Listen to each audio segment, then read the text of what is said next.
Assalamualaikum warahmatullahi wabarakatuh. Allahumma salli ala sayyidina Muhammad wa ala alihi wa sahbihi ajma'in. Apa khabar para penonton sekalian? Kembali kita dalam Tanyalah Ustaz. Biar tahu, jangan keliru. Dan saya Da'i Hadari. Alhamdulillah seronok bersama dengan tuan-tuan dan puan-puan pagi ni. Nampak saya senyum sebenarnya ni, tapi tak nampak, itulah. Sebenarnya para penonton sekalian, Alhamdulillah hari ini kita bersama dalam Tanyalah Ustaz. Biar tahu, jangan keliru. Hari Selasa 5 Oktober 2021. Dan insya-Allah mari sama-sama kita niatkan kita menuntut ilmu kerana Allah Subhanahu Wa Taala pada pagi ini, dan insya-Allah segala ilmu itu akan dapat manfaat buat diri kita, ahli keluarga kita, masyarakat kita, bahkan negara kita, insya-Allah. Amin ya rabbal alamin. Baiklah, hari ini satu topik yang sangat istimewa yang sebenarnya kita kena ambil cakna, kita kena ambil tahu, bahkan perlu disebarluaskan ilmu ini. Dan hari ini pengajian hadis kita akan fokuskan kepada tiada jantina ketiga. Kita selalu dengar daripada kecil sampai ke besar, sampai jadi ayah orang dah ni saya ni. Yang pertama lelaki, yang kedua perempuan, yang ketiga tidak ada. Hari ini pencerahan dengan lebih lanjut kita bersama dengan yang berbahagia. Ini saya anggap sebagai ayahanda saya, sahabat saya, subhanallah, guru saya. Yang berbahagia Ustaz Amran Yusof. Assalamualaikum Ustaz. Waalaikumsalam warahmatullahi wabarakatuh. Apa khabar Ustaz? Sihat walafiat. Alhamdulillah. Ustaz sekarang dah berseri-seri. Kalau nak tahu sebab apa, boleh follow Ustaz di Instagram dan juga Facebook. InsyaAllah adalah tahu sebabnya. Ustaz ya. Tapi yang penting Ustaz, hari ini kita nak dapatkan manfaat dan pencerahan daripada Ustaz tentang tiada jantina ketiga Ustaz ya. Sempat saya bersembang dengan Ustaz tadi, sebenarnya kita bukanlah membenci mana-mana pihak, akan tetapi ketegasan itu perlu ada untuk kita menyatakan yang benar itu benar, yang salah itu salah. Itu paling penting. Jadi sama-sama kita buka hati, buka mata para penonton sekalian pada pagi ini. Baiklah, saya nak mengajak anda semua para penonton sekalian, kalau ada soalan nak ditanyakan, boleh sahaja. Kami di sini alu-alukan. Caranya macam mana? Boleh hubungi kami di talian 1-800-88-1677. 1-800-88-1677, ataupun boleh tinggalkan soalan anda di ruangan komen di Facebook rasmi kami Tanyalah Ustaz TV3. Itu dia, selesai saya maklumkan cara ataupun platform bagaimana cara untuk anda tanyakan soalan, insya-Allah. Baiklah, dengan lafaz bismillahirrahmanirrahim Ustaz, kita jarang dengar, tapi tiba-tiba perkara ini bukan sekadar didengari, bahkan kita risau ia akan menyebabkan perpecahan, bahkan wujud satu perkara yang tidak baik untuk masyarakat kita. Jadi Ustaz, pengajian hadis tiada jantina ketiga ini, apakah hadis yang Ustaz akan kongsikan sebagai pokok perbincangan kita? Silakan Ustaz. Baik, a'udzubillahi minasyaitonirrajim. Bismillahirrahmanirrahim. Assalamualaikum warahmatullahi wabarakatuh. Waalaikumsalam warahmatullahi. Innal hamdalillah nahmaduhu wa nasta'inuhu wa nastaghfiruh wa na'udzu billahi min shururi anfusina wa min sayyiati a'malina. من يهده الله فلا مضل له ومن يضلل فلا هادي له أشهد أن لا إله إلا الله وحده لا شريك له وأشهد أن محمدا عبده ورسوله اللهم صل على محمد وعلى آل محمد أما بعد. Alhamdulillah dapat jumpa Da'i Hadari. Alhamdulillah. Lama 2 tahun tak jumpa. Ya, 2 tahun Allah pertemukan balik untuk sama-sama kita buat majlis ilmu dan rupa bagi dakwah kepada kita semualah, insya-Allah. Baik.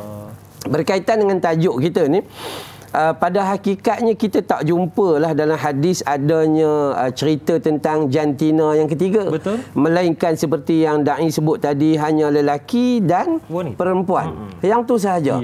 Dua tu sahaja. Ada tak yang nombor tiga? Nombor tiga tak ada. Tapi ada timbul kekeliruan, yang tu ada.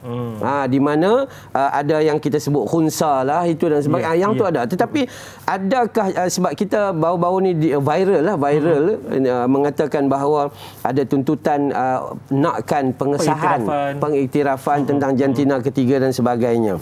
Baik, pada hakikatnya di permulaan ni nak sebut bahawa dalam agama tidak membenarkan perkara tersebut.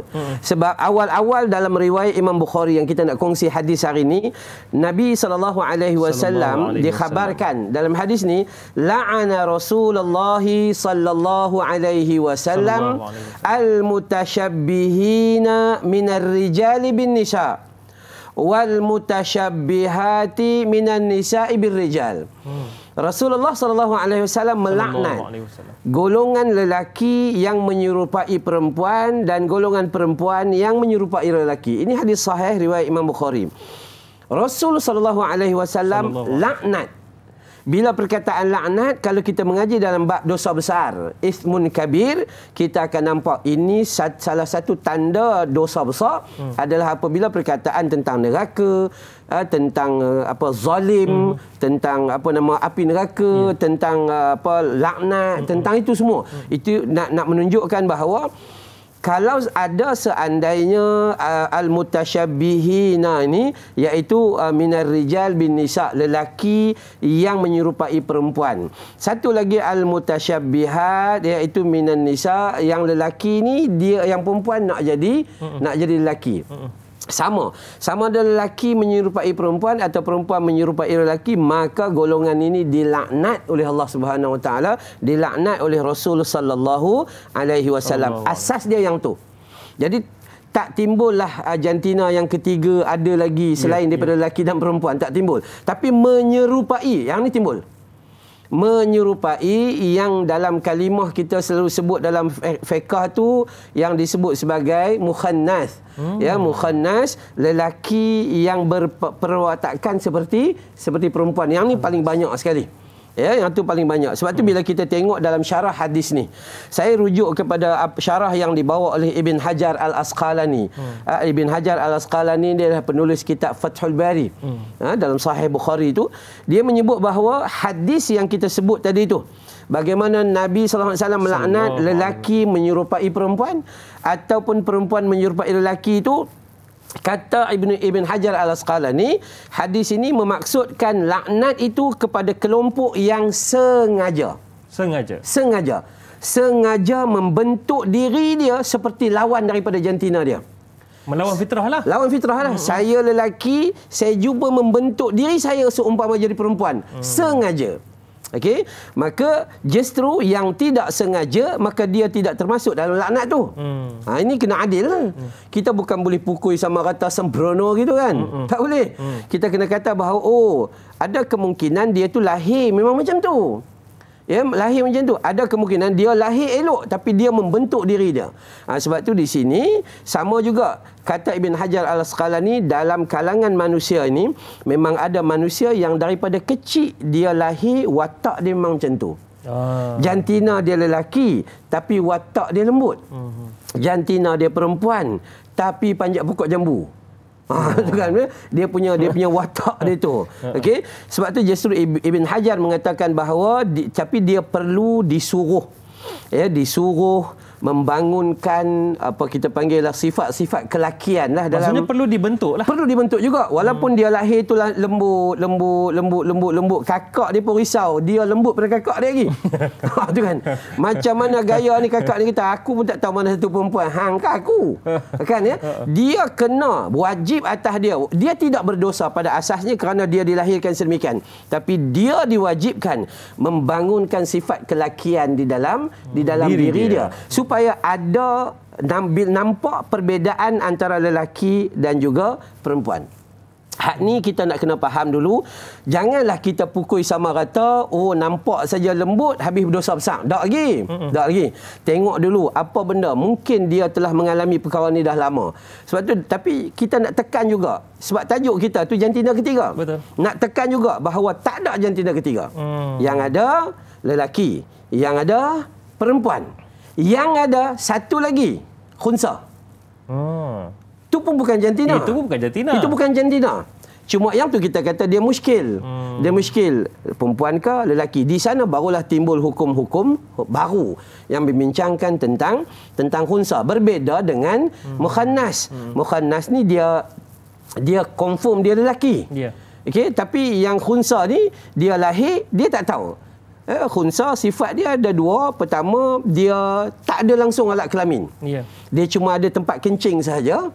Yang kedua, dia ada dua alat kelamin yang salah satu daripadanya berfungsi. Maka yang itulah yang timbul. Lalu dia pun tak boleh jadi jantina ketiga. Dia kena memilih untuk memilih menjadi lelaki atau memilih menjadi wanita. Mengikut kecenderungan dia. Yes, mengikut kecenderungan. Ada kes yang kita tengok di dalam kajian, kita nampak doktor-doktor pakar ni cerita kan, ada kes selepas 30 tahun dia hidup dalam fizikal seorang lelaki yang cukup kemas. Tiba-tiba sakit perut. Pi cek, takut-takut ada appendix ke apa. Masalah kan? Pi cek, tengok-tengok ada organ dalaman wanita. Selepas 30 tahun. Okey. Ada kecelaruan ni yang menyebabkan tu, dia ada ovari, dia ada uterus, dia ada apa semua tu. Jadi ini selepas 30 tahun. Ada pula perempuan yang lahir hidup 20 tahun sebagai seorang perempuan, tapi bila cek kromosom jadi kromosom 46, lelaki lah. XY lah apa kita mengaji lah yang tu lebih kurang. Maka didapati rupa-rupanya dia jadi macam tu. Dan ada di sana ada pula lah proses dalam badan dia tu ada tanda-tanda kelakian yang dia tak perasan. Ini kita balik kepada Allah Subhanahu Wa Taala. Tapi yang kita nak jelaskan bahawa tekan sungguh-sungguh tidak ada jantina ketiga. Apabila adanya khunsa yang kita kata tadi itu, maka dia dibenarkan untuk memilih sama ada menjadi lelaki atau menjadi wanita dengan berdasarkan kepada kecenderungannya, perasaannya, tanda-tandanya. Bila dia besar sikit tiba-tiba tumbuh janggut, takkan nak jadi perempuan. Dia mesti memilih untuk jadi lelaki. Begitulah keadaannya. Tapi kita nak bagi tahu bahawa dalam hadis tidak ada menceritakan jantina ketiga, melainkan lelaki, perempuan dan khunsa. Dan khunsa memilih untuk jadi lelaki dan perempuan. Wallahu alam. Baik Ustaz, ada soalan lah daripada para penonton kita berkaitan dengan jantina ketiga ni.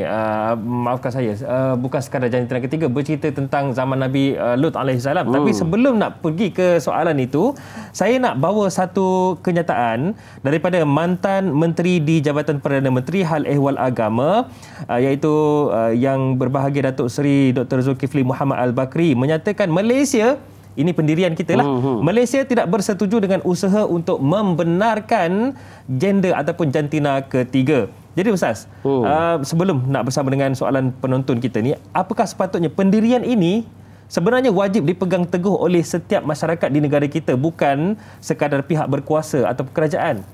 Okey, baik. Sebenarnya bila mantan Menteri Agama menyatakan sedemikian, bukan dia kata tu saja-saja. Setelah dibuat kajian dengan pakar-pakar di belakangnya lagi menyebut begitu begini, dan yang paling penting adalah kita sepatutnya memberi sokongan kepada kenyataan tersebut. Masyarakat dia perlu mengambil peluang ni untuk pergi lagi sokong. Kenapa? Disebabkan kita tak nak timbulnya porak-peranda dan berantakan dalam hidup dan keturunan manusia. Betul. Apabila sepatutnya seorang lelaki menikah dengan seorang perempuan, macam saya lah baru menikah. Alhamdulillah. Gitu kan? Itu sebablah berseri. Kan ya. Seorang lelaki sepatutnya menikah dengan perempuan. Tapi bila adanya jantina ketiga yang dikhabar-khabarkan ni, akhirnya besok lelaki menikah dengan lelaki. Maka apa yang terjadi di sana? Yang paling besar terjadi adalah tiada pembiakan manusia. Tak ada kembang biak lagi dah. Sebab inilah yang kita perlu fikir sebenarnya. Dan kita sepatutnya menjadi orang awam yang sentiasa cakna lah. Ambil berat lah sikit. Ni biar je lah menteri punya kerja. Biarlah, tak boleh. Kita kena sokong.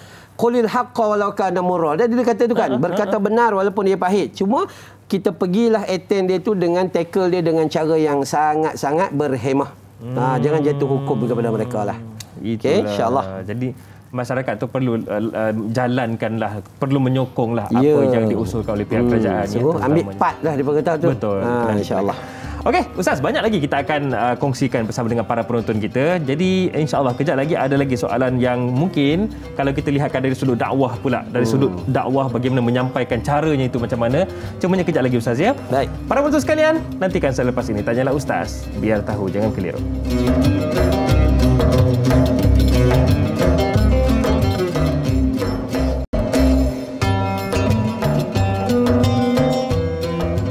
Alhamdulillah, mungkin ada antara kalian semua, para penonton sekalian, yang sedang bersedia untuk ke tempat kerja ataupun sedang bersiap-siap nak menghantar anak ke sekolah tu ataupun mempersiapkan anak. Mungkin ada juga masih lagi ada sesi secara online di mana-mana sahaja. InsyaAllah dipermudahkan urusan, dan pagi ini Tanyalah Ustaz, biar tahu jangan keliru. Kita masih lagi membincangkan topik pengajian hadis kita, Tiada Jantina Ketiga, bersama dengan yang berbahagia Ustaz Amran Yusof. Baiklah para penonton sekalian, kalau ada soalan nak ditanyakan, nak diajukan, boleh sahaja anda tinggalkan soalan anda di ruangan komen di Facebook rasmi kami, Tanyalah Ustaz TV3, ataupun boleh hubungi kami di talian 1800 881677. Baiklah Ustaz, sebelum kita nak pergi dengan lebih jauh, saya nak mengajak, mungkin ada ibu bapa di luar sana yang ada anak yang mempunyai keadaan ini, yang lahir sebagai lelaki tapi nampak macam lembut, ataupun yang wanita, anak perempuan tapi bukan main lagi, dia mana sofa boleh tak terjun kan. Jadi insya-Allah pagi ini kita akan dapat pencerahannya. Jadi tanya soalan tak ada masalah, Al-Fadhil Ustaz akan memberi pencerahan insya-Allah. Baik Ustaz, soalan daripada Sal Rasid di Facebook kita ni. Cantik soalan ini. Katanya, Assalamualaikum Ustaz dan Da'i. Waalaikumsalam. Beliau ada dua soalan. Yang pertama, adakah golongan jantina ketiga ini telah wujud sejak zaman Nabi Allah Lut alaihi salam? Okay. Kemudian yang kedua, bagaimana cara pendekatan Rasulullah sallallahu alaihi wasallam dalam menyantuni dan menangani golongan jantina ketiga mengikut kepada kadar keperluan mereka? Silakan. Okey, baik. Yang pertama sekali, cerita tentang golongan jantina ketiga ni, daripada awal kita bagi tahu tiada jantina ketiga. Tiada jantina ketiga.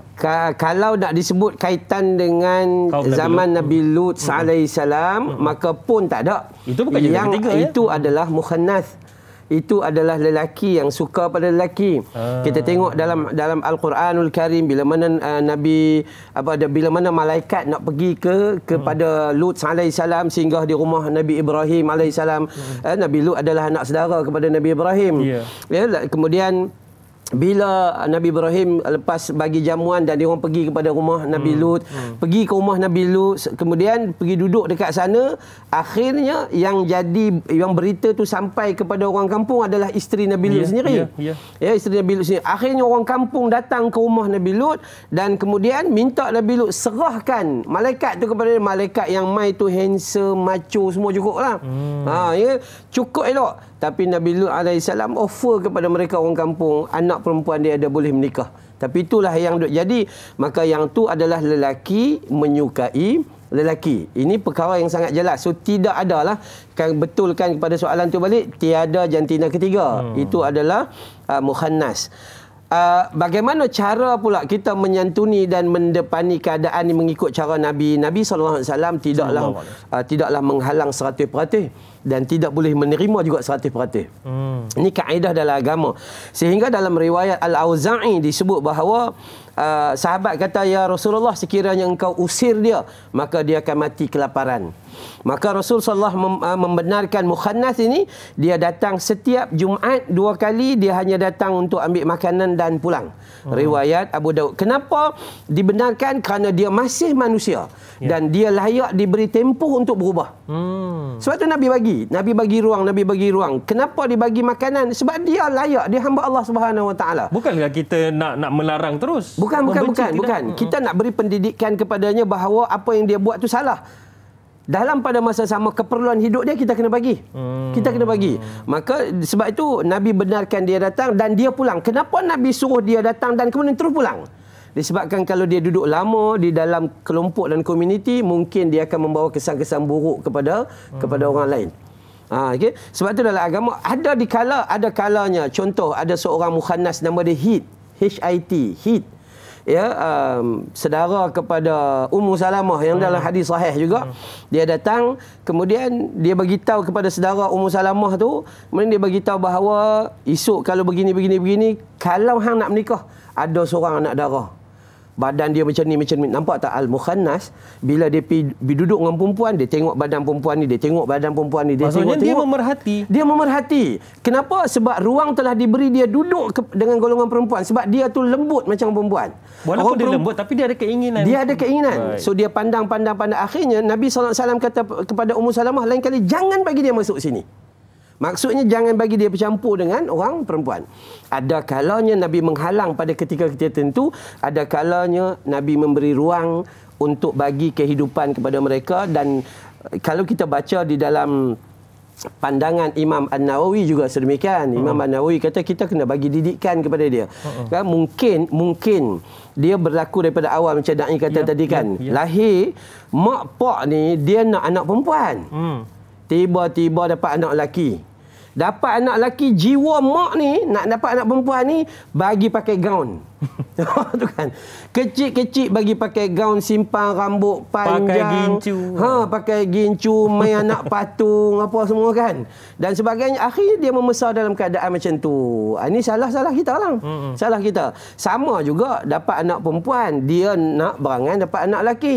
Kan. Akhirnya dia ajak bagi pakai baju tentera, pegang senapang, tembak orang suka hati. Awal-awal diajak supaya ganas lah. Sadar dah. Akhirnya benda ni dia akan jadi dalam kehidupan kita. So sebab tu bagaimana cara Nabi berhadapan dengan dia adalah ketika ada Nabi ketika-ketikanya dia bertegas, dan ada ketika-ketikanya Nabi SAW memberi ruang, tapi ruang bukan ruang 100%, tapi ruang untuk bagi kehidupan pada dia. Tapi dia macam mana pun kita kena dakwah, beri didikan dan minta dia supaya berubah ke arah jalan yang benar. InsyaAllah. Wallahu a'lam. Ustaz, ini soalan daripada saya sendirilah. Yang saya rasakan, dan soalan ini bukanlah saya sekadar bertanya, Ustaz. Saya mewakili para penonton di luar sana. Ketika kes ini tular, banyak pendapat dan juga pandangan yang dilontarkan oleh masyarakat kita. Saya nak sebutkan satu-satu, Ustaz. Ya? Mungkin Ustaz boleh bagi pencerahan. Yang pertama, ada yang menyatakan, adakah mereka ini jahil? Mereka ini jahil, golongan yang tak tahu agama langsung. Adakah benar? Yang kedua, ada menyatakan, golongan ini sepatutnya dibuang negeri. Adakah wajar dibenci sehingga sedemikian rupa? Pencerahan daripada Ustaz, silakan. Okey, baik. Yang pertama, jahil.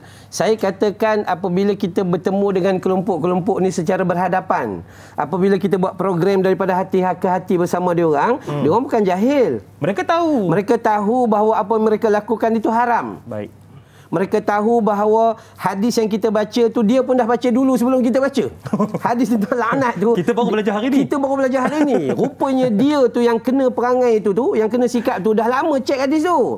Cuma tak ikut. Sebab tu saya selalu kata dari sudut jahil ni, lawan dia adalah ilmu. Dan ilmu tak boleh letak kat otak kita. Ilmu kalau letak kat otak, kita sekadar satu pengetahuan. Tapi ilmu bila sampai kat hati, dia akan jadi satu kesedaran. Sebab tu orang yang tahu dia tak akan berubah. Tapi orang yang sedar dia akan bawa penghijrahan. Di sana yang paling penting. So jahil ke? Dia orang tak jahil. Sebab kita dah jumpa dan pengalaman besar dari sudut itulah. Dan adakah mereka ini perlu dibuang negeri? Kau sabarlah sekejap. Tu kan. Ganas benar. Nantilah. Yang pertama, dia itu manusia. Dia harus dilayan sebagai manusia. Yang kedua, Allah bagi ruang kepada kita. So kita pun kena bagi ruang pada dia. Janganlah marah ke orang macam awak tak buat salah. Tu kan ya. Mengarut juga kadang-kadang kita ni. Jadi cuma ada dalam satu cerita kisah dan sahih para sahabat dalam satu kelompok. Silakan, dia orang berhijrah sampai dia orang pergi ni, dia orang musafir. Musafir nak pergi ke Madinah, masuk ke Madinah, kemudian baru perasan ada seorang mukhannas. Ada seorang lelaki lembut yang ikut turut serta dalam kelompok tu. Bila dia tu ikut disebabkan dia minat dengan ketua kumpulan tu. La ilaha illallah. Itu yang kata benda ni tak elok. Dia minat kat ketua rombongan tu. Lelaki juga. Akhirnya mereka tanya dengan Nabi SAW. Nabi kata keluarkan dia daripada bumi Madinah. Keluarkan itu bukan keluar tu dengan dasar kebencian, bukan. Tapi keluarkan. Yang pertama, tak nak bawa watak dia tu takut-takut dia akan merosakkan orang lain. Yang kedua, bagi dia terasing sekejap untuk merasai bahawa manusia di sana tu berbeza sangat dengan dia. Dan dia supaya dia muhasabah diri, bagi ruang dia belajar dan kita bagi dia ilmu dan sebagainya. Dan kemudian dia kembali kepada masyarakat. Allah. Itu kaedah dia. Janganlah tiba-tiba buang negeri. Apa rasa kau kalau kau kena buang? Itu macam tu. Negeri mana nak pergi? Negeri mana nak pergi lagi lah. Jadi kaedah kita, pertama, jahil tadi, lawan dia adalah ilmu. Buatlah program. Jabatan agama banyak buat program sebenarnya. Dengan kumpulan-kumpulan yang macam ni. Cuma kita nak selalu katakan bahawa lontarkan ilmu tu bukan hanya di fikiran, tapi lontarkan ilmu tu ke dalam hati. Dan kembali kepada yang last sekali, terpulang pada diri sendiri. Kalau diri nak berubah, dia berubah. Tapi kalau dia tak nak berubah, hang buat pilah berapa banyak kali pun forum dan sebagainya, dia memang tak mau. Wallahu a'lam, insya-Allah. Saya suka ayat Ustaz tadi, orang tahu tak akan berubah, tapi orang yang sedar pastinya dia akan menjalankan agama dan kehidupannya. Itu paling penting. Ilmu itu perlu dijalankan. Baik Ustaz, soalan berikutnya berkaitan dengan peranan ibu bapa. Soalan ini daripada rakan Facebook kita, Anna Karnina, katanya, Assalamualaikum Ustaz dan Da'i. Waalaikumsalam. Bagaimanakah cara untuk memastikan jantina seseorang itu cenderung kepada lelaki ataupun perempuan? Adakah ibu bapa perlu memastikan jantina anak-anak sejak lahir atau diketahui jantina seseorang itu selepas akil balik? Saya rasa soalan ini mungkin nak bertanyakan tentang khunsa mungkin. Silakan Ustaz. Okey. Dia sebenarnya gambaran yang diajar oleh ulama lah Gambaran yang diajar oleh ulama dari sudut kita faham tentang khunsa. First kali kita nak bagi tahu khunsa tu apa. Jadi dalam ulama meletakkan, kalau kita baca dalam kamus dewan, khunsa tu jelas simple disebut seseorang yang mempunyai dua alat kelamin. Kalau kita nak cek sama ada anak kita lelaki perempuan tu, sama ada dia khunsa ataupun dia mukhannas tadi tu, simple je lah. So dia ada tak dua alat kelamin, ataupun sebahagian pandangan mengatakan dia tak ada langsung alat kelamin melainkan tempat keluar kencing sahaja. Jadi yang tu jelas khunsa. Sama ada dia khunsa muskil atau khunsa ghairu muskil.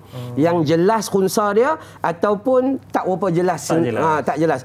Yang jelas tu jelas ada dua kemaluan. Yang ghairu muskil, yang muskil ni, yang tak jelas ni siapa? Orang yang nampak seperti lelaki tapi ada tempat-tempat yang berlebihan, yang menunjukkan macam anggota perempuan ada pada diri dia. Itu kaedahnya. Sebab tu ulama bagi tahu kepada kita, pertama, kalau dilihat kepada rujuk Hasiyah Ibnu Abidin dalam ataupun Nihayah Al-Muhtaj, disebut bahawa sama juga diterangkan bahawa kemaluan lelaki, kemaluan perempuan ada kepada seseorang tu. Itu khunsa. Jadi macam mana kalau cenderung ni, yang ni cenderung ni bukan khunsa. Cenderung ni adalah mukhannas. Cenderung ni adalah seorang lelaki yang cenderung lembut. Awal-awal suka pergi dapur. Mak tak payah masak, cek masak. Cek masak. Mak dia hidang makanan dengan bunga, dengan apa semua hidang. Mak dia berkalah. Mak dia berkalah. Kan akhirnya yang salahnya adalah bila mak bapak meraihkan kejadian tu. Meraihkan, inilah bala paling besar dalam hidup kita. Bukan setakat masak Ustaz, dia pergi pakai gincu, pakai make up. Mak pula pergi ukur baju dia. Dia tempah baju kebaya, mak tolong ukur. Kan? Memang tak kena sungguh lah. Sebab tu dia bila kita tengok dalam khunsa ni, yang kita kata muskil ni, khunsa muskil, dia ada tanda-tanda kelakian dan tanda-tanda perempuan, tapi dia ada dua alat kemaluan tapi susah nak cek. So dia bila besar sikit, dia pergi cek dengan doktor. Cek dengan doktor, rupanya dia ada organ perempuan dalam badan dia. Begitu keadaannya. Atau dia membesar sikit, nampak seperti badan dia tu berotot sikit macam orang lelaki. Atau tiba-tiba ada misai, ada janggut. Itu gambaran-gambaran. Tapi macam soalan tadi saya katakan, mak bapak perlu lebih prihatin. Kita balik pada hadis Nabi SAW yang menjadikan anak kita Majusi, Yahudi, Nasrani, siapa dia? Mak pak lah. Mak ayah lah. Kan? Bila mak pak nampak awal, maka dia ubat bagi jadi rawat awal lah. Tapi kalau dia biar, dia duk layan. Dia biar, dia layan, takut benda ni jadi besar dalam keluarga kita.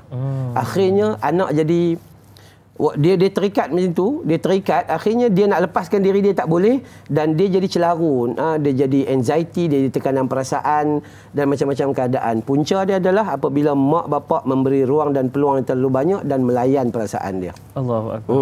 Maksudnya ibu bapa itu perlu memastikan, itu yang paling penting, perlu memastikan perlu. Dan juga pendidikan yang sepatutnya untuk anak-anak ini dan tidak menyalahi fitrah kejadian lah. Yes, itu penting. Sangat penting. Baik Ustaz, lagi dan lagi kita akan kongsikan Ustaz ya. Jadi kepada anda semua para penonton sekalian, ambil masa untuk kita fikirkan sejenak apa yang dikongsikan oleh Ustaz. Kembali lagi selepas ini, Tanyalah Ustaz. Biar tahu, jangan keliru.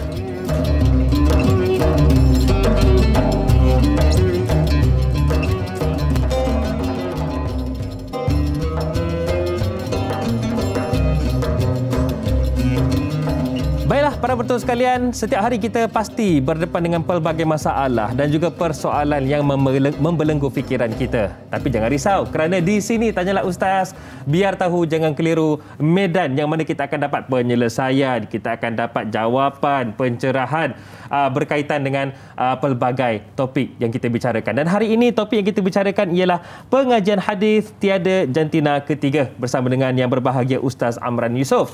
Baiklah Ustaz, kita nak tanya sikit tentang batas pergaulan lah. Sebab ada yang berfikiran sebegini Ustaz. Saya bagi contoh Ustaz.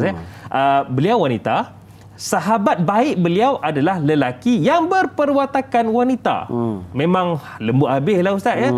Kadang tu membawang lebih daripada wanita sendiri ya. Okay. Jadi bagaimana? Adakah masih lagi ada batas pergaulan dan bagaimana Ustaz untuk memberi pencerahan ini kepada masyarakat? Baik, yang pertama sekali, konflik yang pertama adalah khunsa dulu.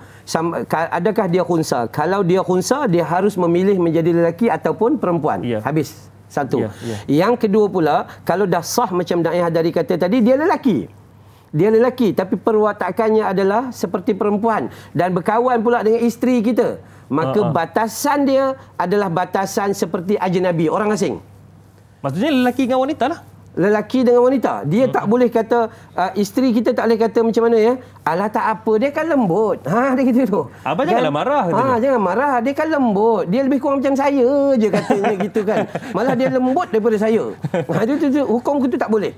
Ya, dia tetap walaupun mukhannas, ini mukhannas lah, lelaki berpawatakan wanita. So dia tidak boleh berdamping dengan perempuan seperti mana terjadinya khalwat macam tu. Dia tidak boleh berkawan. Tapi masalah yang kita hadapi sekarang adalah orang perempuan tak perasan.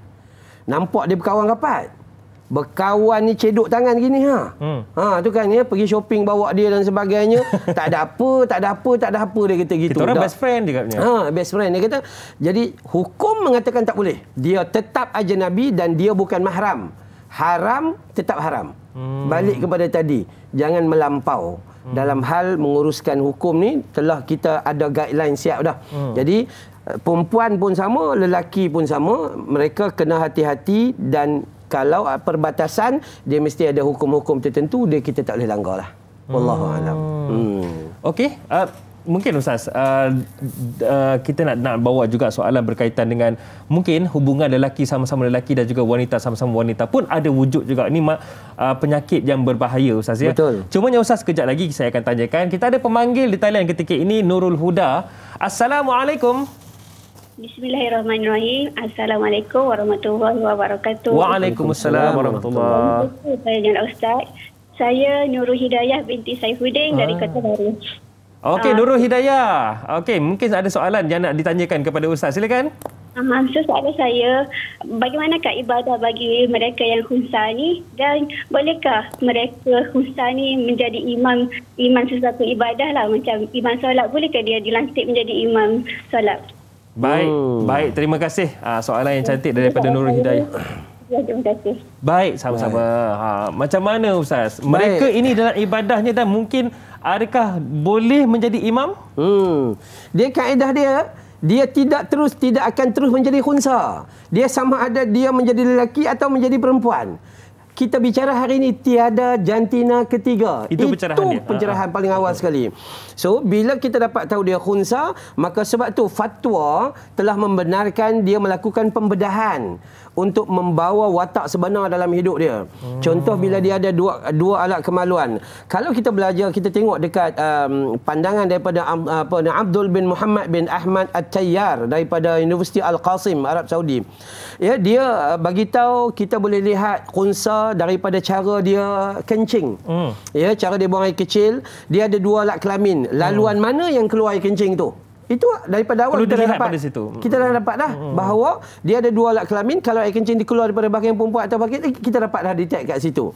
Kemudian sama juga apabila perubahan dialaminya seperti tumbuh janggut, ada halkum, ada misai bagi orang lelaki, bagi orang perempuan ada tanda-tanda seperti bentuk tubuh badan. Kita tahu bentuk tubuh badan orang lelaki ni, Allah Ta'ala cipta orang lelaki ni, dia tak macam orang perempuan.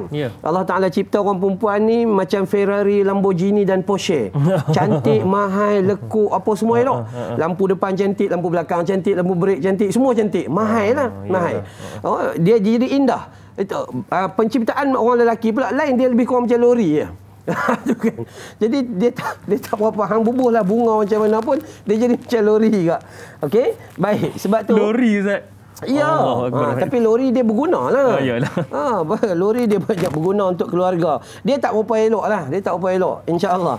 Kita nak bagi tahu bahawa bila dia khunsa, akhirnya dia memilih untuk jadi lelaki. Boleh jadi imam tak? Boleh lah, sebab dia lelaki lah. Boleh lah. Sebab tu tiada jantina ketiga. Kalau kita biar dia macam tu, akhirnya timbullah jantina ketiga khunsa. Tak boleh. Jadi dia dikendaki memilih dengan cara, saya tengok ada satu kenyataan tentang bagaimana fatwa telah membenarkan tentang pembedahan dan sebagainya. InsyaAllah yang tu boleh, tak ada masalah apa. Tapi kita tak boleh biarkan dia macam tu sepanjang hidup dia. Baik, Ustaz. Okey Ustaz, soalan yang saya nak tanyakan tadi, bagaimana hubungan antara lelaki dengan lelaki? Kadang-kadang terlalu rapat sehingga kan timbul perasaan suka sama lain. Kemudian wanita pun berlaku juga Ustaz. Bahkan sekarang ni saya amat terkejut, pendedahan yang dilakukan baru-baru ini mendedahkan bahawasanya anak muda remaja tidak segan silu menyatakan bahawasanya yang perempuan tidak sukakan lelaki, bahkan yang lelaki tidak sukakan perempuan. Masih remaja lagi, tetapi tanpa segan silu. Ustaz, silakan. Baik. Kalimah paling mudah yang kita faham adalah gay dan lesbian. Lelaki suka pada lelaki dan perempuan suka pada perempuan. Kita nak kata tak ada lelaki pada orang perempuan pun tak ada juga, ramai juga lelaki. Da'i Hadari pun free. Itu kan contohnya. Dah tak available satu. Okey. Nak bagi tahu bahawa perempuan dengan perempuan yang hampir suka perempuan. Kenapa? Sebab ramai lelaki. Yang lelaki yang hampir suka lelaki sebab ramai lagi orang perempuan. Sangat-sangat ramai. Kita pun pelik. Ini hakikat dia. Apabila Allah Ta'ala sebut dalam Quran, banyak kalimah menyebut tentang melampaui batas. Manusia ni Allah kata dalam Quran, contoh surah Al-Maidah surah ke-5 ayat 77. Kata Allah Ta'ala, a'udzu billahi minasyaitonir rajim.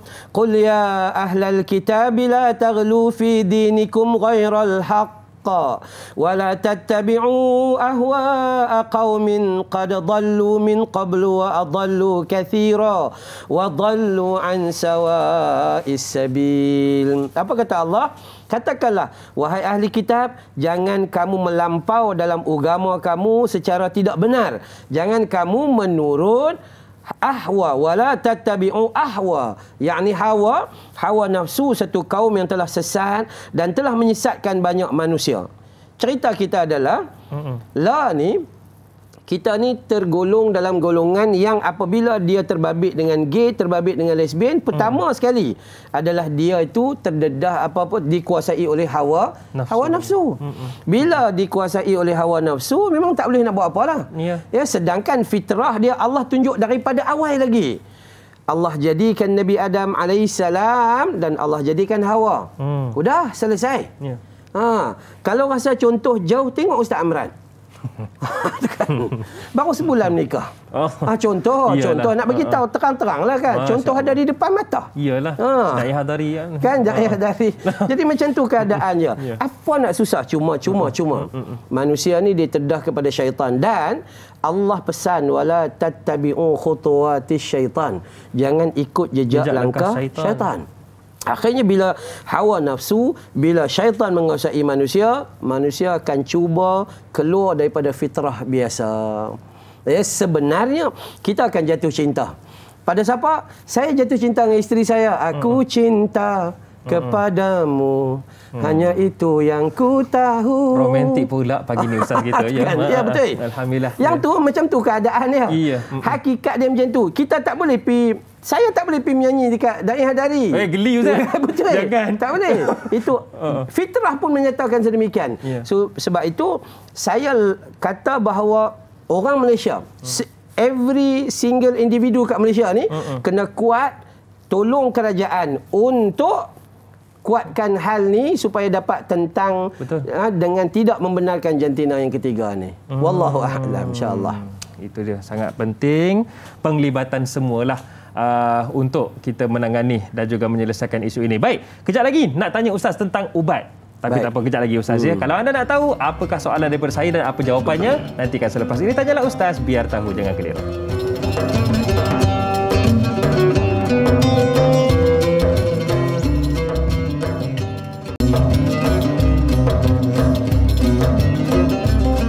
Terima kasih para penonton sekalian kerana masih lagi terus menonton dan juga menyokong Tanyalah Ustaz, biar tahu jangan keliru. Dan alhamdulillah kami di sini terus teguh berdiri atas sokongan dan juga tontonan anda semua. Dan insya-Allah hari ini sama-sama kita dapatkan manfaat berkaitan dengan topik perbincangan kita, pengajian hadis berkaitan dengan tiada jantina ketiga. Baik Ustaz, dah ada dah soalan daripada penonton kita.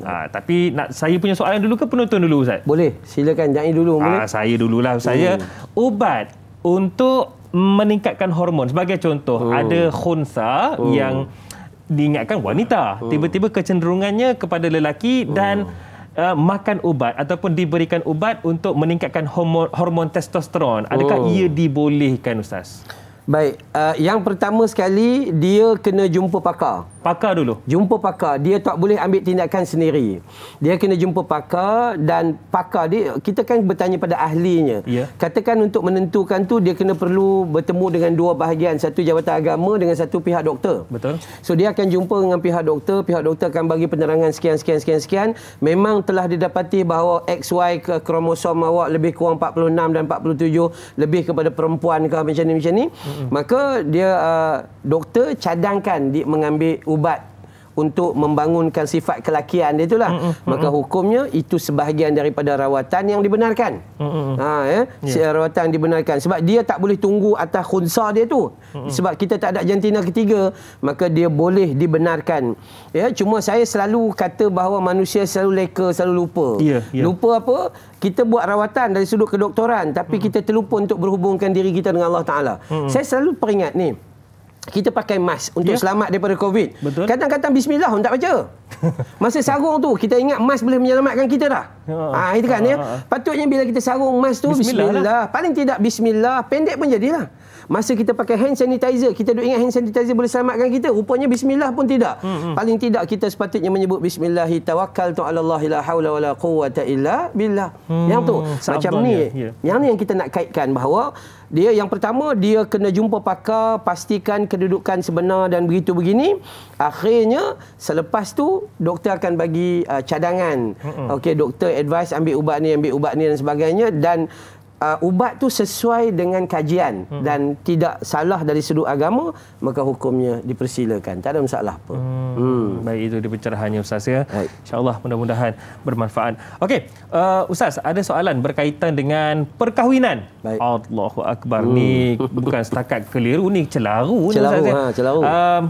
Soalan daripada Aiman Aizuddin. Katanya, Assalamualaikum Ustaz dan Da'i serta semua kru yang bertugas. Adakah pengiktirafan jantina ketiga akan membuka ruang kepada perkahwinan sesama jantina dan jenayah undang-undang? Cantik soalan ni. Sebab apa? baru-baru ni tular bagaimana wujud juga perkahwinan sesama jantina sejenis tapi bukan di Malaysia. Mereka nak laksanakan juga perkahwinan tu, sanggup melakukan perkahwinan di luar negara, bahkan tanpa segan silu menyatakan kami rakyat Malaysia. Silakan Ustaz. Baik, kejadian hari ni pelik, ajaib dan memang berlaku lah. Di dalam muka bumi Allah Subhanahu Wa Taala, dulu kat Malaysia kita tak dengar pelik-pelik pun. Betul. Tiba-tiba makin hari makin lama dia akan jadi pelik-pelik. Dulu pelik-pelik jauh tu keluar, tapi sekarang dah berlaku di sekeliling kita. Maka perkahwinan ataupun kita panggil kebenaran, kalau diiktirafkan ni, dia maka akan meruntuhkan institusi kekeluargaan. Habis terus. Habis, memang habis. Tidak akan timbul anak beranak, memang dah tak ada dah. Memang tak ada. Bila dia okeylah anak-anak tak ada, kita ambil anak angkat. Dapat anak angkat pun tengok mana satu ayah, mana satu mak. Dia pun tak tahu, sama je. Tu kan. Sama je mana satu ayah, mana satu mak. Esok dia nak pergi sekolah, mana satu dia nak tunjuk mak dengan ayah dia. Semua ni akan berlaku, dan bahayanya apabila sahabat kami bila dia jadi mukhannas, dia membentukkan diri dia itu sama, dah hampir menjadi perempuan. Kita pun risau dah. Iya ke ni sahabat ke sahabiah dia kata. Akhirnya bila dia ambil gambar, buat IC, sampai nak buat pasport susah, nak masuk tempat-tempat tertentu tengok gambar IC lain, tengok muka lain. Tengok muka tu macam perempuan tapi yang ni lelaki. Ini jadi masalah. Rukun nikahnya macam mana nanti? Allah Rabbi. Rukun nikah kan, ya? kena ada suami isteri. Ya. Hak tu nak letak nombor jantina ketiga. Tu kan, ya. Maka yang ni sangat-sangat karut, dan saya lihat beberapa hal, dan yang paling buruk adalah terjadi hubungan sejenis antara perempuan dengan perempuan dan lelaki-lelaki. Ini benar-benar dilaknat oleh Allah Ta'ala dalam kisah kaum Nabi Lut. Hak ni jelas. Adakah ia boleh dilabel sebagai Aiman yang Aiman sebutkan tadi, ia adalah jenayah? Sangat betul. Cuma jenayah kita hari ini jenayah yang digambarkan dalam Quran, dalam hadis, dan kita tak tahu hukum di atas muka bumi ini sebab sebahagian negara telah memberi pengiktirafan kepada jantina ketiga, dan yang paling takut ada usaha di negara Malaysia untuk memohon pengiktirafan tersebut. Dan sekali lagi lah kita harap warga penduduk Malaysia yang ada hampir 30 juta ni, kita kena bersatu. Bersatulah. Ya, bukan hanya dia orang Islam, tapi dia manusia. Bila manusia fitrah dia legutu, dia tak boleh tukar fitrah tu. Fitrah dia lelaki sukakan perempuan, perempuan sukakan lelaki. Bila lelaki suka lelaki atau perempuan suka perempuan, something wrong somewhere. Ada sesuatu yang tak betul. Jadi yang ni kita tak boleh layan. Kalau kita layan, maka rosak binasa. Besok nak pergi sekolah susah, doa asrama susah, nak pergi kerja susah, semuanya susah. Kita tak tahu sama ada dia lelaki ataupun perempuan. Akan rosaklah seluruh kehidupan manusia. Saya teringat Ustaz, seorang tokoh yang sangat terkenal di luar negara menyatakan tentang golongan yang memohon jantina ketiga diiktiraf ini. Kata beliau, bagaimana mereka mahu memohon pengiktirafan sedangkan mereka sendiri tak iktiraf diri mereka mengikut fitrah kelahiran mereka. Macam mana Ustaz? Allahu Akbar. Allahu Akbar. Okey Ustaz, soalan seterusnya mungkin saya nak tanyakan mewakili para penonton jugalah berkaitan dengan pendekatan terbaik. Sebab izinkan saya untuk membacakan firman Allah Subhanahu Wa Taala, a'udzubillahi minasyaitonirrajim. Ya ayyuhallazina amanu udkhulu fis silmi kaffah wa la tattabi'u khutuwatis syaitan innahu lakum aduwwum mubin. Allah minta kepada kita ni masuk ke dalam agama Islam itu secara keseluruhannya. Dan dalam ayat yang lain Allah menyatakan dakwahlah kamu ke jalanku fi sabili dengan hikmah dan juga mau'izatil hasanah. Jadi Ustaz, dalam kita nak berdakwah, kita mesti mengikut acuan dakwah yang ada, yang telah ditunjukkan oleh Rasulullah SAW. Pendekatan dalam mencegah dan juga mengubati Ustaz. Mungkin Ustaz boleh kongsikan. Baik, yang pertama sekali bila kita berhadapan dengan perkara ni, pertama sekali Islam tidak meletak terus jatuh hukum. No. Maksudnya kita tidak boleh terus menghukum. Tak boleh jatuh hukum.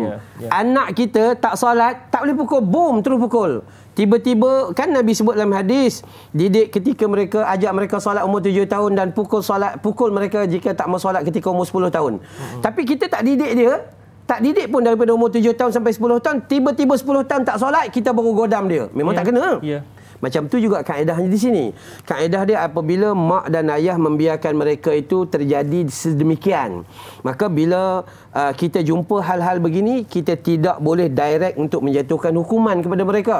Tetapi datangilah mereka, bagi ruang kepada mereka, beri mereka kesedaran, bawa mereka dekat dengan Allah Ta'ala, beri mereka tarbiyah dan didikan, dan tanya kenapa, cari begitu begini. Kalau boleh buat rawatan dengan doktor, buat rawatan dengan doktor. Kalau perlu jumpa kaunselor, jumpa kaunselor. Ini hakikatnya. Dan ajak dia balik kepada Allah Subhanahu Wa Ta'ala. Ada teman-teman kita yang dulu mukhannas, yang hari ini sudah jadi pendakwah. Alhamdulillah. Yang jadi pendakwah, dan dia sudah berubah, dan ada dia banyak program dengan Jabatan Agama Islam Negeri Selangor lah, itulah ini mengata-kata. So dia bawa bagi pendedahan Islam kepada kawan-kawan dia yang begitu. Jadi hari ini pertama sekali jangan kita jatuh hukum. Kerana dia masih seorang manusia yang perlu dilayan sebagai seorang manusia yang perlu makan dan minum dan penjagaan. Dan ada potensi macam sahabat yang telah berubah tu. Akhirnya, yang kedua, kita perlu bagi dia ilmu. Macam tadi daripada awal kita sebut dah. Tanpa ilmu hidup manusia dalam keadaan kegelapan. Az-zulumat. Kan? Tiba-tiba ilmu ni dia sifat dia apa? Sifat dia cahaya. Bila dia tak perasan, belajar-belajar baru perasan. Allah, rupanya bukan dosa kecil, Rasul laknat. Baru dia perasan. Akhirnya lagi satu main peranan dia adalah mak dengan ayah, orang keliling. Lah. Bila manusia-manusia ini cuba melayan dia. Dia tanya, baju kebaya nak beli kat mana? Aku tahu. Ini satu benda ni. Tukang jahit lagi satu cerita. Yang datang Da'i Hadari. Tiba-tiba suruh hukum tempah baju kebaya. Tu kan pelik. Hadarah jadinya. Jadi hadarah. Jadi cerita ini keadaan dia sebenarnya Da'i Hadari kan.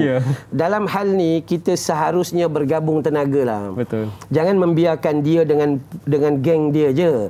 Patutnya kita pergilah jumpa dia, ceritalah kebenaran. Yang paling penting sekali yang boleh main peranan adalah orang yang paling hampir dengan dia. Sama ada mak bapak dia, adik-beradik dia, orang kampung dia, teman sepejabat dia, majikan dia, main peranan cukup besar. Majikan dia sepatutnya panggil di bawah HR tu kan, panggil dan sembang dengan dia, minta maaf banyaklah begini, kamu dah dapat jawatan yang baik, sepatutnya bersyukur pada Allah Ta'ala, kenapa jadi macam ni, tak nak ke berubah dan sebagainya. InsyaAllah kalau masing-masing ambil berat, dia akan terasa seperti diberi perhatian tau. Betul. Tapi masalah kita tiba-tiba masuk neraka. Tiba-tiba tu letak orang masuk neraka je. Kan? Jadi ini kaedah dia, kaedah dakwah bil hikmah. Bil hikmah. Bagi ruang kepada dia sampai bila, itulah kaedah dia. Apabila telah diberi ruang, diberi pendidikan, tak mau berubah, maka ketika itu timbullah keadaan yang kata denda, hukuman, akta. Maksudnya ada jalan kaedah dia satu demi satu, bukan terus kita menghukum. Tak boleh. Itulah sifat yang ada dalam agama. Allah Ta'ala itu maha adil, dia tidak menzalimi hamba dia. Wallahu a'lam. Baik, para penonton sekalian, satu perkara yang kita kena sebar luaskan, sampaikan kepada orang lain, jangan kita terus menghukum. Kita kena lakukan dakwah itu mengikut sunnah Nabi SAW dan jangan terus mencerca. Baiklah, Ustaz, ada pemanggil di talian ketika ini. Assalamualaikum. Waalaikumsalam warahmatullahi wabarakatuh. Da'i Hadari dan Ustaz Amran Yusof. Saya Omar Abdul Majid dari Felda Cini Timur 3 Pekan Pahang. Assalamualaikum Ustaz dan Da'i. Waalaikumsalam warahmatullahi wabarakatuh. Haji Omar sihat je Omar? Alhamdulillah saya sihat. Da'i Ustaz sihat ya? Ya, Alhamdulillah. Silakan dengan soalan Haji. Sebelum terlambat saya nak ucapkan selamat pengantin barulah kepada Ustaz Amran Yusof ya. Semoga rumah tangga yang kedua ini akan kekal hingga ke jannah ya. Amin ya rabbal alamin. Jadi soalan saya begini Ustaz, kadang-kadang kita melihat orang ni, seseorang lah kata ya, nampak dia tu macam lelaki, ada macam perempuan pun ada, nak kata hamsah pun kita pun tak pasti. Jadi soalan saya Ustaz, apakah kalau kita ni tersentuh lah, kita ni tak pasti dia tu lelaki kadang ke perempuan ke. Kalau saya lah contohnya, kalau saya sentuh dia tu macam lelaki, mana ada orang kata dia tu perempuan yang awak sentuh buat apa dia, awak salam buat apa dengan dia, jadi haram lah pula dah. Jadi soalan saya, apakah bentuk macam ini kita boleh mengatakan Macam mana nak buat ni Ustaz? Contoh kalau dia kata kita tak pasti dia lelaki ke perempuan, kita boleh ke salam ke, kita boleh ke sentuh dia ke, atau bagaimana Ustaz? Ataupun kita hindarkan terus supaya benda ni tidak berlaku konflik antara haram ke halal ke, ataupun kita salam dengan dia, tersentuh dia ke Ustaz. Itu soalan saya Ustaz dan Dai. Terima kasih banyak Ustaz dan Dai. Assalamualaikum. Waalaikumsalam warahmatullahi wabarakatuh. Satu soalan yang sangat cantik daripada Haji Omar ni. Kita risau juga. Kita tengok ini betul-betul macam perempuan. Jadi tersentuh tu takut batal ke wuduk aku ni, tapi macam gaya lelaki pun ada. Macam mana tu Ustaz? Okey, baik. Yang pertama sekali yang perlu kita faham dalam hadis Nabi bagi tahu bahawa apa yang kita tidak tahu itu bukan urusan kita. Tu kan, itu bukan urusan kita. Maksudnya katakanlah kita tu rasa macam lain macam dia ni. Kalaupun dia lelaki, kalau salam pun geli-geleman juga rasanya. Atau kalau dia lelaki, kalau salam pun rasa macam seram sejuk juga badan kita ni kan. Maka tak payahlah salam. Sebab agama mengajar pertama mengucapkan salam, kedua baru berjabat tangan. Mengucapkan salam, afsyus salam, bagi salam, assalamualaikum. Assalamualaikum ni dia cantik sebab dia tak perlu bagi assalamualaikum perempuan lafaz lain, assalamualaikum lelaki perempuan lain, kan? Jadi bagi assalamualaikum. Yang kedua, kita menyapa dia dengan sapaan biasa, tetapi jangan mengulurkan tangan. Kalaulah kita jangka sedemikian. Kita risaulah. Cumalah pada pandangan saya lah, daripada pengalaman-pengalaman, kita katakan kebiasaannya yang kita duk nampak sekarang ni adalah yang lelaki cuba nak jadi perempuan. Kebanyakannya lah. Kalau yang perempuan nak jadi lelaki ni, mau tak mau kita nampak bentuk badannya itu dan ini semua kita tahu. Jadi kita tahu dah memang tak dah, tapi kebanyakannya yang kita jumpa ni biasanya lelaki yang menyerupai perempuan. Jadi ataupun kalau Cik Umar rasa macam keliru jugalah, tanyalah ustaz lah. Tanyalah ustaz kan, hilangkan kekeliruan tu. Dia cerita dia mudah, maka cukuplah dengan memberi salam, tidak perlu bersentuhan. Sebab tu dalam agama kita kena jaga. Nabi larang apabila orang lelaki dengan orang lelaki tidur di bawah satu selimut, orang perempuan pun dengan orang perempuan pun tak boleh. Kejap lagi pencerahan dia boleh Ustaz. Okey, sebab boleh, kenapa dilarang pula lelaki dengan lelaki tak boleh tidur sekali satu tempat Ustaz ya? Kalau nak tahu pencerahannya sebentar saja lagi. Sebab apa Ustaz, kita nak tutup dulu di TV3. Baik. Dan sambungannya di TV9 selepas ini. Jadi jangan ke mana-mana. Teruskan bersama dengan kami dalam Tanyalah Ustaz, biar tahu, jangan keliru.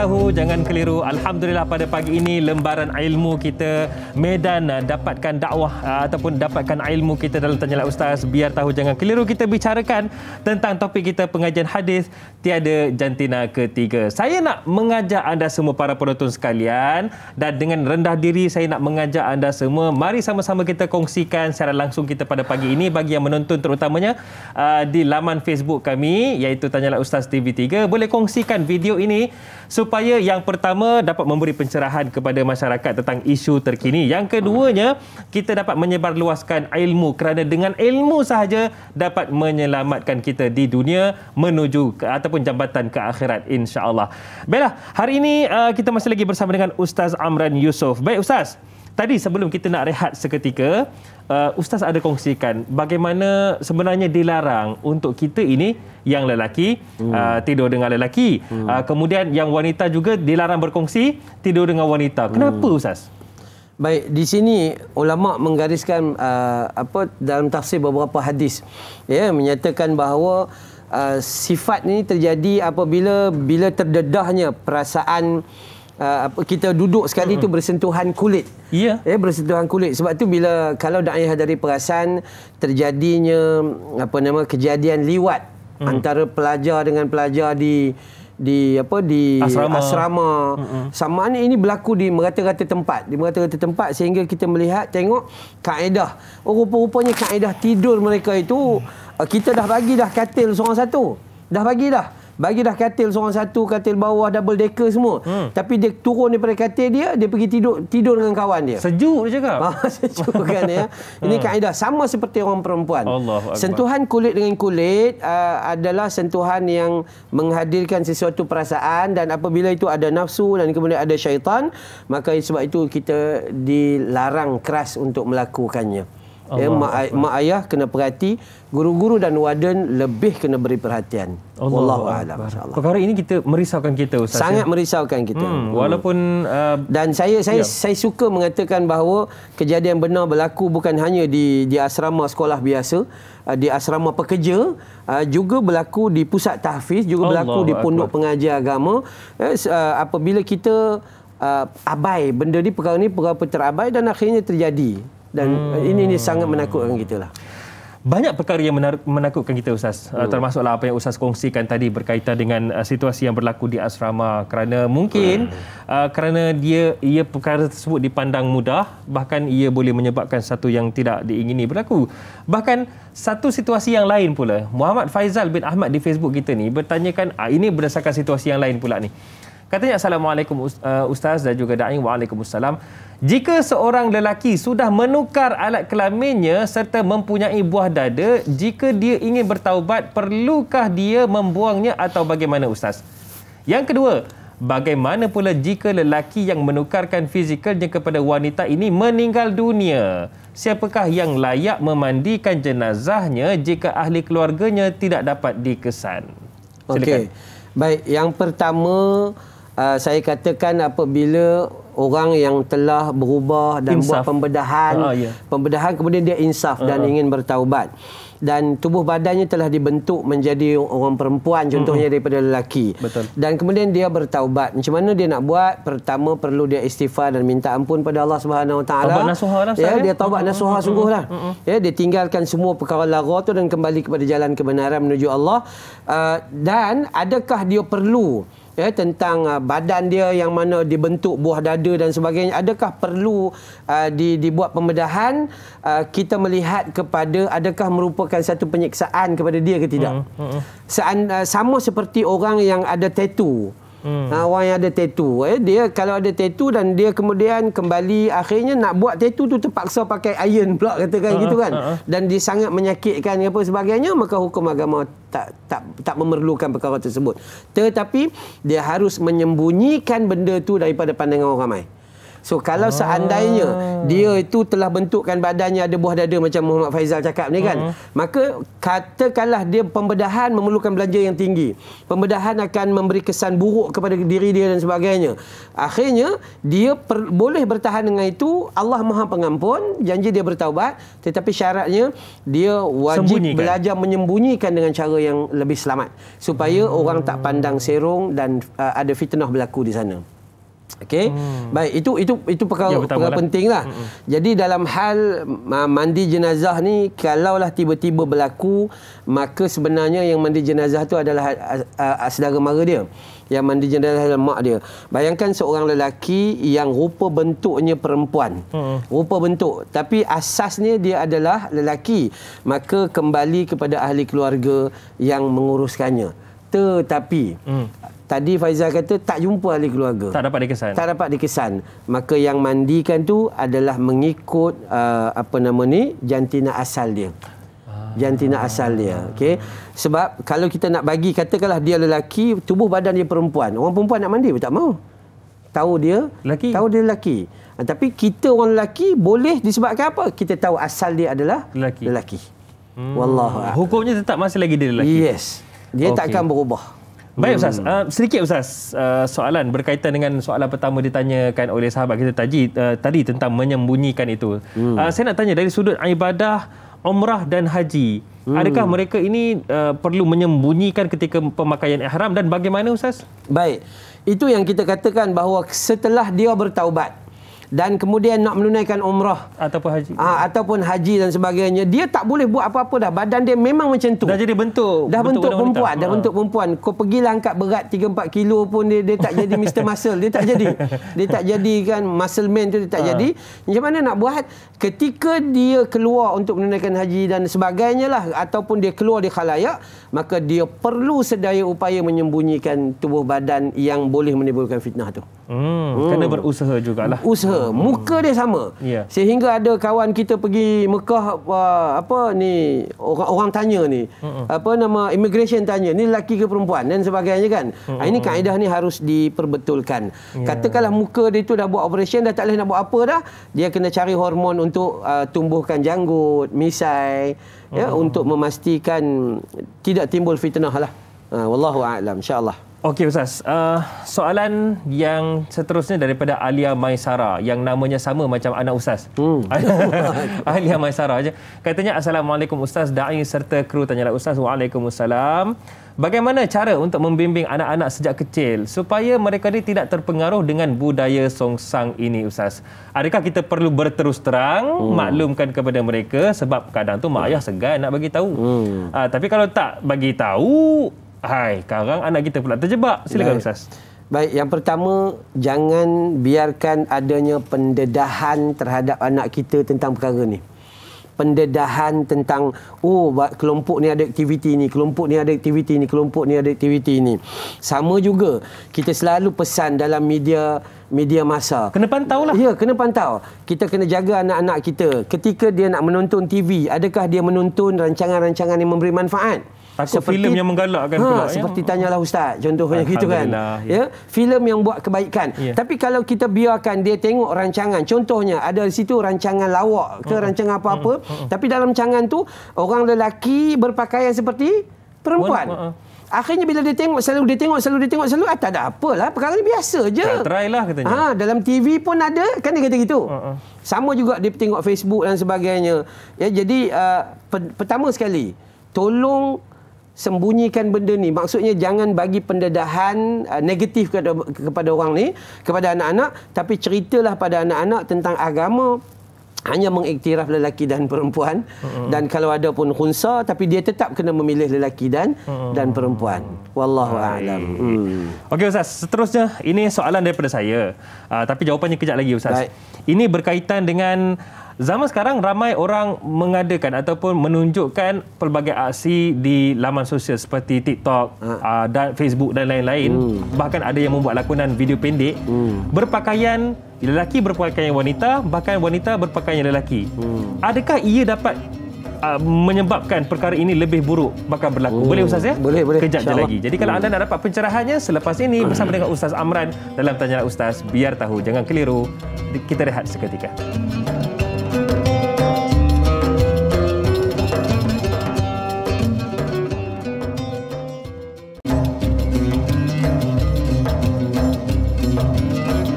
Alhamdulillah para penonton sekalian, dari Perlis sampailah ke Johor, bahkan sampai ke Sabah, Sarawak. Bukan setakat dalam Malaysia, bahkan di luar negara juga. Sahabat-sahabat kita di Singapura dan juga Indonesia serta di selatan Thailand. Terima kasih kerana memantau dan juga menonton Tanyalah Ustaz, biar tahu, jangan keliru. Dan hari ini bersama dengan saya Da'i Hadari, kita dapatkan pencerahan berkaitan dengan topik kita pengajian hadis. Tiada jantina ketiga bersama dengan yang berbahagia Ustaz Amran Yusof. Baik Ustaz, satu soalan yang saya tinggalkan tadi sebelum kita rehat seketika. Bagaimana satu situasi yang memang berlaku sekarang Ustaz, realiti anak muda zaman sekarang. Tapi saya mohon apabila saya tanyakan soalan ini, para penonton sekalian, janganlah pula menyerang mana-mana pihak ya. Lakonan, kadang-kadang itu memanglah tujuannya niat untuk lawak ataupun humor. Tetapi berperwatakan selain daripada fitrahnya. Sebagai contoh, lelaki berpakaian wanita, kita risau ia akan menyebabkan menormalisasi situasi tersebut. Bahkan kerisauan yang kedua pendapat saya, iaitu mereka yang menuntut hak untuk wujudnya jantina ketiga ini akan merasakan awak pun mengiktiraf, ada video-video macam tu dan anda pun sokong, kenapa tidak mengiktiraf kami? Silakan Ustaz. Okey, baik. Jelas, kita balik kepada hadis yang mula-mula kita sebut. Nabi SAW pesan, Nabi sebut sahabat sebut tentang Nabi melaknat. Sama ada lelaki menyerupai perempuan atau perempuan menyerupai lelaki. Hak tu dah tentu dah. Betul. Jadi tiba-tiba ada orang ni pula, dia lelaki yang berpakaian dan berperwatakan seperti orang perempuan. Jadi ini sekadar lakonan. Saya berlakon je. Saya berlakon aja, dia kata gitu kan. Sama juga dalam TikTok contohnya kan. Bila orang buat macam ni. Dan hukum agama jelas adalah haram. Hukum agama jelas melarang perkara ni. Kenapa? Sebab perkara ni adalah perkara yang dalam kalimah tu disebut laknat. Laknat. Maka perkara laknat dia tidak boleh dibuat main-main. Sungguh-sungguh pun sungguh-sungguh, main-main pun sungguh-sungguh. Itu kena faham dari sudut tu. Maka tak boleh kita buat lawak seorang lelaki berlakon menjadi mak ke, berlakon menjadi isteri ke apa kan. Dia memang tak boleh. Dalam TikTok ke tiba-tiba pakai tudung tapi ada misai. Tu kan ya. Ada Nabi sallallahu alaihi wasallam tidak kita melarang sesuatu kaedah untuk mencari kebahagiaan, keseronokan. Walaupun pendapatan. Ya, tetapi kena jaga ada had-had tertentu. Ya. Ada had-had tertentu, jangan bergurau lebih, jangan buat sesuatu yang dilarang oleh agama kan. Yang ni memang tak boleh. So kita takut juga seperti mana Da'i kata tadi, bila adanya program-program yang macam ni, bila adanya TikTok yang macam ni, sehingga kelompok yang mohon iktiraf tu jantina ketiga, maka mereka mengatakan kita ada sokongan rupanya ada orang yang macam kita. Bahkan ramai orang menonton video tersebut kan. Jadi orang-orang ni sebenarnya dia dapat sokongan secara, dia tak perasan secara langsung tu, dia akan dapat sokongan. Yang ni adalah satu perkembangan yang sangat tidak baik lah. Sangat tidak baik dan harus diberhentikan. Apa pun perkara yang disebut tentang dosa besar, maka kita tak boleh sesekali buat main-main. Maksudnya ia adalah dosa besar, Ustaz? Dosa besar. Menyerupai wanita? Ya, dosa besar. Walaupun main-main. Okey, itu dia satu kerisauan yang sebenarnya kita perlu ada rasa yelah, kita tak naklah melakukan dosa besar percuma kehidupan sahaja. Jangan sehingga tertinggal agama dalam hidup kita. Itu yang kita risau. Soalan daripada Ali di Facebook ni, Ustaz. Katanya, Assalamualaikum Ustaz dan Da'i. Waalaikumsalam. Ada suara-suara yang memohon ataupun meminta, bahkan memperjuangkan agar tandas awam disediakan untuk golongan khunsa. Saya perbetulkanlah di sini, bukan khunsa sebenarnya, untuk golongan transgender lah. Adakah ini satu cadangan yang perlu dipenuhi, Ustaz? Okey. Ali. Okey.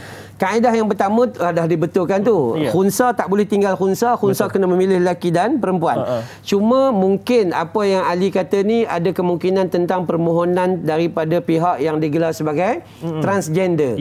Orang lelaki yang telah buat operation jadi transgender. Macam tu dia nak tandas dia sendiri dan sebagainya. Maka hukum dia agama memang tak benarkan dan negara sendiri pun tak buat disebabkan dia melanggar fitrah. Ya, transgender ni mana katakanlah dia dibenarkan buat masuk belah perempuan pun tak boleh. Masuk belah lelaki pun geli. Tu kan. Nak buat sendiri, maka kita mengiktirafkan jenama ketiga tadi tu. Jenama jantina ketiga. Ini yang salah dari sudut hukum. Jadi alhamdulillah negara kita tidak melakukan perkara tersebut, dan perkara yang perlu diperbetulkan bukan tandas tu nak dibuat, tapi dia tu harus dibetulkan. Itu punca. Bukan memenuhi kehendaknya. Bukan. Dia harus dibetulkan. Sebab tu pihak kerajaan ada usaha macam-macam. Ya, kembali kepada kita kita ada penyakit. Kita ada penyakit. So kita tak boleh tanya kenapa penyakit ni datang, kenapa datang. Tak. Bagaimana kita merawat penyakit itu paling utama sekali. Ya, insya-Allah moga-moga dapat difahami. Okey Ustaz. Soalan dari Jerung Putih. Risau juga dengar nama ni. Katanya, Assalamualaikum Ustaz dan Da'i. Waalaikumsalam. Soalan beliau, jika tadi Ustaz ada beri pencerahan, lihat jantina mana yang berfungsi. Jika yang berfungsi adalah jantina perempuan tetapi mempunyai susuk tubuh bermisai dan berjambang seperti lelaki, jantina mana yang harus dia pilih? Ini situasi khunsa, Ustaz. Okey, khunsa, Jerung Putih. Saya rasa tidak pernah berlaku. di mana kejadian katakanlah dia ada dua alat kelamin dan saluran kencingnya itu berfungsi kepada perempuan, ya, pada saluran perempuan. Tetapi tubuh badan dia ada misai dan sebagainya, saya rasa itu tak wujud. Tak wujud, melainkan ada masalah klinikal dalaman organ badan dia yang dia perlu sahkan dengan pihak doktor. Ada kemungkinan ada kecelaruan di dalam tubuh badan dia tu, macam kita kata yang hidup 30 tahun tadi tu. Ya, dalam hidup 30 tahun tu dalam badan dia ada dua organ jenis, organ perempuan dengan organ lelaki. Cuma bila organ perempuan tu lebih banyak, maka doktor bagi hormon perempuan lebih kepada dia. Maka kalau yang macam ni kita belum pernah jumpa, tapi kalau jumpa juga pun saya rasa pihak doktor lebih jelas. Dia kena cek yang lebih lah sebelum kita meletakkan hukum kepadanya lah. Wallahu alam. Okey Ustaz. Baru saya terfikir satu perkara yang mungkin kita patut ketengahkan juga. Ibu bapa sebenarnya adalah satu pihak yang kita kena jadikan sebagai tempat, sebab sekolah pertama adalah ibu bapa. Betul. Bagi anak-anak, bagaimana ibu bapa itu perlu ada kesedaran dan juga ada ilmu dalam mendidik anak-anak supaya tidak terjebak dengan perkara-perkara sedemikian. Sebab apabila anak itu meningkat dewasa baru nak dididik, saya rasa amat susah dan mustahil untuk dididik. Komen Ustaz. Baik, saya selalu kata dalam mana-mana ceramah saya, rumah kita adalah golden triangle. Segitiga emas rumah kita. Atas saya, bawah mak, sebelah sini anak. Ini rumah kita. Dan dalam rumah kita itulah kita nak bina watak. Kalaulah dia bina watak hero, baik, pandai, kuat, jadi hero. Tapi kalaulah dia bina watak Syarif Dul, watak penyamun, watak penyangak, dan akhirnya dia akan jadi macam tu. Maka balik kepada mak dengan ayah. Didikan awal, memberi pemahaman kepada anak-anak kita bahawa ini tak boleh. Sebab tu kalau kita tengok kaedah pendidikan anak-anak, 7 tahun yang pertama, lahir sampai umur 7 tahun. Beri kasih sayang, beri ucapan, beri pelukan, beri kasih sayang saja. 7 sampai 14, waktu dia sudah mula boleh memahami, ketika itu halal dan haram harus ditekan. Faham. Bagi masa tu dia akan terus masuk, dan waktu tu pun dia tak pandai lari rumah lagi dah. Okay, 7 sampai 14. Ketika itu bagi benaran, bagi kata oh ini haram, tak boleh, ini boleh, ini tak boleh, dia kena kata. Yang tu timbul perkataan qulil haqqa law kana murra tu, kata yang benar walaupun dia pahit. Bila dia dah diperkemaskan pada ketika itu 14 sampai 21 contohnya kan, maka waktu tu insya-Allah dia sudah ada tunjang yang baiklah. Waktu itu karisma akan dibentuk. Yes. Jadi pada waktu tu yang paling sesuai sekali untuk kita letak pada anak kita agama sekian-sekian. Perkenalkan anak kita kepada Allah, Rasul dan Islam. Rujuk kepada Quran dengan sunnah dan sebagainya. Wallahu a'lam. Maksudnya fasa manusia itu 777. Yap. Itu dia. Okey Ustaz. Mungkin juga ini soalan yang kita nak ambil yang terakhir, dan juga mungkin pelan tindakan kita jugalah pesanan daripada Ustaz berdasarkan soalan Pak Suli Romli di Facebook ni. Okey. Kata beliau, Assalamualaikum Ustaz dan Da'i yang dihormati. Waalaikumsalam. Soalan saya katanya, melihatkan banyak yang memilih jantina ketiga yang tidak wujud ini sebenarnya, apakah langkah-langkah kita untuk cuba menangani masalah yang sering berkisar di sekeliling kita ini, apatah lagi ia melibatkan saudara seagama dengan kita iaitu agama Islam kita sendiri, menyisihkan akan menjadi berdosa, membiarkan pula menjadi jadi pula nanti. Pencerahan daripada Ustaz.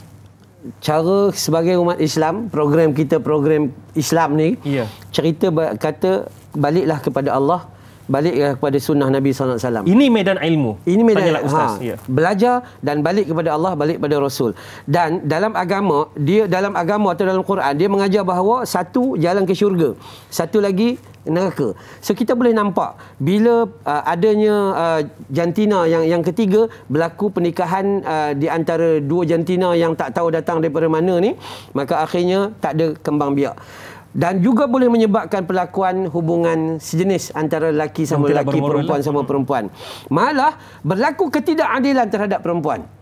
Ya, apabila terjadi kita sukan sukan tim bola sepak Da'i Hadari tu kan. Ya. Okey.